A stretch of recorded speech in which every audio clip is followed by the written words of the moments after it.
മാന്യ പ്രേക്ഷകർക്ക് ഇലഞ്ഞൂർ ബ്ലോഗിൻ്റെ പുതിയൊരു വീഡിയോയിലേക്ക് ഹാർദവമായ സ്വാഗതം. പ്രിയമുള്ളവരെ, ഇത് ഓണത്തിൻ്റെ വിളവെടുപ്പിൻ്റെ തുടർച്ചയായിട്ടാണ്. ഇതിപ്പം പൂങ്കൊലയാണ്.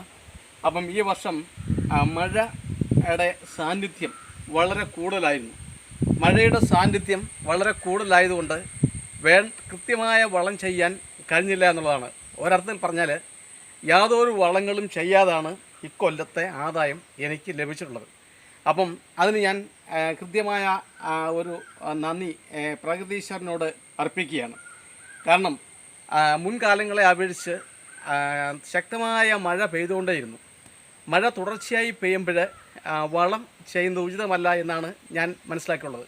തന്നെയുമല്ല, വാഴക്കുലകൾ ഉൾപ്പെടെയുള്ള വിളവുകൾ വിളഞ്ഞു കിട്ടാൻ സമയമെടുക്കും.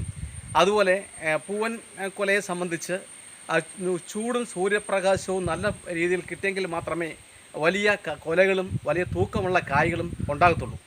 എന്നാൽ പാളാങ്കോടനും അതുപോലെ തന്നെ റോബസ്റ്റയ്ക്കുമൊക്കെ മഴയാണ് അഭികാമ്യമായിട്ടുള്ളത്. അതുകൊണ്ട് തന്നെ ചെറിയ കുലകളാണ് എനിക്ക് ഈ പ്രാവശ്യം ലഭിച്ചിട്ടുള്ളത്. പക്ഷേ ഒന്നുണ്ട്, ചെറിയ കുലകൾക്കാണ് ഈ പ്രാവശ്യം ആവശ്യക്കാർ ഏറെയുള്ളത്. അതുകൊണ്ട് തന്നെ ഏതാണ്ട് ഒരു 50ഓളം കുലകൾ ഈ ഓണത്തിന് 3-4 തവണയായി എനിക്ക് വിൽക്കാൻ സാധിച്ചു എന്നുള്ള നന്ദി അറിയിക്കുന്നു. അതിൽ ഞാൻ വീഡിയോ എടുക്കാൻ വേണ്ടി മാത്രം വളം ചെയ്ത കുലകൾ മാറി അത് കുറച്ചിട്ടില്ല. ബാക്കിയുള്ളതെല്ലാം കൃത്യമായ ഒരു ഇടവേളയിൽ സാമാന്യം തൃപ്തികരമായ രീതിയിൽ മഴ മാറിയതിന് ശേഷം വളം ചെയ്യാമെന്ന് വിചാരിച്ചിരുന്നു. പക്ഷേ അങ്ങനൊരു അവസ്ഥ ഇപ്രകാരം ഒരു കാലാവസ്ഥ ഇപ്രാവശ്യം ഉണ്ടായില്ല. അതുകൊണ്ട് വളം ചെയ്തില്ല. ഇനി ഇപ്പോഴ് തുലാവർഷമുണ്ട്, അതിന് മുമ്പായിട്ടൊരു വളം ചെയ്യണം. പിന്നെ വീണ്ടും ഉണക്കാണ്, അങ്ങനത്തെ കാലാവസ്ഥയാണ്.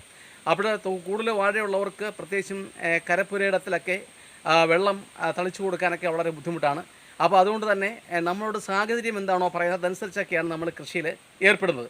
അപ്പോൾ ഇത് വിൽക്കാനുള്ള ഒരു യാത്രയിലാണ്. അപ്പം ഞാൻ എൻ്റെ പ്രിയപ്പെട്ട പ്രേക്ഷകരോട് എപ്പോഴും പറയുന്നുണ്ട്, വാഴ നടുന്നത് അതുപോലെ ഏത് കൃഷിയായാലും നടുന്നത് അതിന് ഞാൻ ചെയ്യുന്ന വളപ്രയോഗങ്ങൾ, അതിൻ്റെ വിളവെടുപ്പ്, ഇതെല്ലാം ഞാൻ പ്രേക്ഷകരുമായിട്ട് പങ്കുവയ്ക്കുന്നുണ്ട്.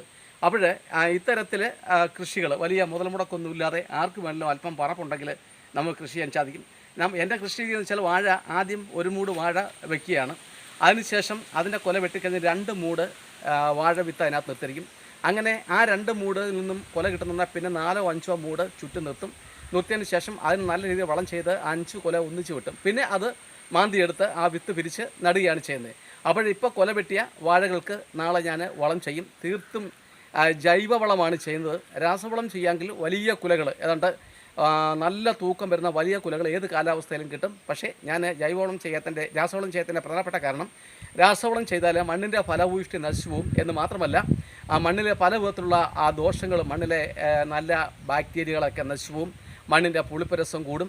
അതുപോലെ തന്നെ വാഴയ്ക്കൊക്കെ ഊന്നുകാല് കൊടുത്തില്ലെങ്കിൽ കൊല ഒടിഞ്ഞു വീഴും. അതുപോലെ പുഴുക്കുത്തിൻ്റെ ശല്യം, അങ്ങനെയൊക്കെയുള്ള നിരവധി പ്രശ്നങ്ങളുള്ളതുകൊണ്ടാണ് ഞാൻ ജൈവവളം ഉപയോഗിക്കുന്നത്. അതുകൊണ്ട് തന്നെ എൻ്റെ വാഴകൾക്കൊന്നും തന്നെ ഞാൻ ഊന്നുകാല് കൊടുക്കത്തില്ല. അതുപോലെ തന്നെ അത് ഒടിഞ്ഞു വീഴത്തില്ല എന്നൊക്കെയുള്ള ഗുണങ്ങളുണ്ട്. അതുപോലെ തന്നെ കുറച്ച് വളം ചെയ്തില്ലെങ്കിൽ പോലും നമ്മൾ മുൻ വർഷങ്ങളിലിട്ടിരുന്ന ആ വളത്തിൻ്റെ തോത് മണ്ണിലുള്ളതുകൊണ്ട് ആ കുല ഭംഗിയായിട്ട് വളർന്ന് വരും. അവിടെ ഇതാണ് ബഹുമാന പ്രേക്ഷകരുമായിട്ട് ഞാൻ പങ്കുവെക്കുന്നത്. അപ്പം നാളെ ഈ കൊല വെട്ടിയ വാഴകളുടെ ചുവട്ടിൽ 4-5 വിത്തുണ്ട്. ഈ വിത്തുകൾ എങ്ങനെയാണ് നമ്മൾ വളം ചെയ്യുന്നതും ആ 5 വിത്തുകളിൽ നിന്നും 5 കൊലകൾ അതാ വർഷം ലഭിക്കുന്നത് എങ്ങനെയാണെന്നൊക്കെ അതിൻ്റെ കാര്യങ്ങളൊക്കെ നാളെ ഞാൻ ബഹുമാനപ്പെട്ട പ്രേക്ഷകരുമായിട്ട് പങ്കുവയ്ക്കാം. അപ്പോൾ നാളിതുവരെ എല്ലാവിധ പ്രോത്സാഹനങ്ങളും പിന്തുണയും നൽകുന്ന ബഹുമാനപ്പെട്ട പ്രേക്ഷകർക്ക് ഞാൻ നന്ദി പറയുന്നു. അതുപോലെ തന്നെ ഇത്തരത്തിലുള്ള കൃഷി കാഴ്ചകളും കൃഷി രീതികളും ഒക്കെ കാണാനും അത് സമാന ചിന്താഗതിയുള്ളവരിലേക്ക് എത്തിക്കാനും ഒക്കെ താല്പര്യമുള്ള പ്രിയപ്പെട്ട പ്രേക്ഷകരുണ്ടെങ്കിൽ ദയവായി നിങ്ങൾ ആദ്യമായിട്ടാണ് ഞങ്ങളുടെ യൂട്യൂബ് ചാനൽ കാണണമെങ്കിൽ സബ്സ്ക്രൈബ് ചെയ്യുക, ലൈക്ക് ചെയ്യുക, ഷെയർ ചെയ്യുക. എല്ലാവർക്കും കൃത്യമായ നന്ദി, നമസ്കാരം.